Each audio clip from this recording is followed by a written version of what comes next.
মেরা ভারত মহান হে, I proud to be Indian. এই কথাটা আমরা অনেকেই বলে থাকি। জানি না এই কথাগুলো কি মানুষ শুধু ইন্ডিয়া পাকিস্তান ম্যাচের সময় বলে, নাকি যখন যুদ্ধ হয়, সিজফায়ার হয় তখন বলে। আমরা নিজেরাই তো আমাদের নিজেদের সমাজের মানুষকে আপন করে নিতে পারি না, নিজেরাই তো নিজেদের মেয়েদের, নিজেদের সংস্কৃতিকে আপন করে নিতে পারি না। তাহলে কিসের প্রাউড টু ইন্ডিয়ান, কিসের গর্ব আমাদের যে আমরা ইন্ডিয়ান?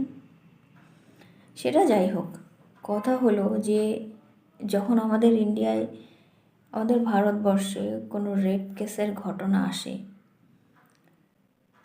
তখন জেনে বুঝে কোনো একজন উকিল সে রেপিস্টের হয়ে কেস লড়ে। মানে ভাবা যায় যে আমরা এমন এক ইন্ডিয়ায় থাকি যেখানে রেপিস্টের জন্য টাকা দিলে মানে রেপিস্টের হয়ে লড়ার জন্য উকিল পাওয়া যায়।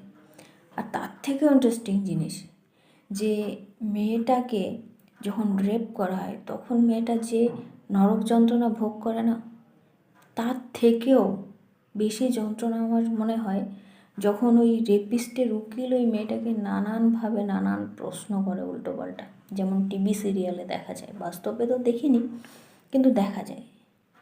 আর এরকম হয় বলেই হয়তো দেখায়।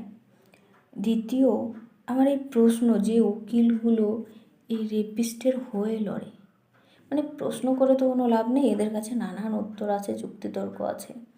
মানে আমি শুধু এটাই ভাবি যে উকিলটা জেনে বুঝে রেপিস্টের হয়ে কেস লড়ছে, সেই উকিলটা তো খুব ভালো করে জানে যে এ আসলে রেপিস্ট কিনা।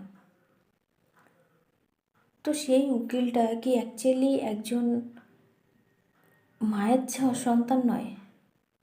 বা সেই উকিলটার কি ঘরে বোন নেই? বা সে কি কোনো মেয়ের বাবা নয়? বা তার কি নিজের বউকে নিয়ে বিন্দুমাত্র টেনশন নেই? মানে এই প্রশ্নগুলোই না আমার মাথার মধ্যে ঘোরে যে একবার ভেবে যদি আমরা দেখি যে ওই নাবালিক মেয়েটা কিংবা ওই বালিক মেয়েটা যে তার 18 বছর কমপ্লিট করে নিয়েছে, সেই জায়গায় যদি ওই উকিলের মেয়ে থাকতো যে উকিল রেপিস্টের হয়ে লড়ছে, গ্যারান্টি তো নেই যে আপনার মেয়ের পিঠে তো আর স্টাম্প লাগিয়ে ঘুরে বেড়াচ্ছে না যে উকিলের মেয়ে। আর যদি সেইখানে আপনার মেয়ের সঙ্গে এরকম কোনো একটা দুর্ঘটনা ঘটতো, তাহলে আপনি কত টাকা নিয়ে কেস লড়তেন? জেনে বুঝে যারা করেন, আমি তাদের প্রশ্ন হচ্ছে, আপনি কত টাকা নিয়ে কেস লড়তেন?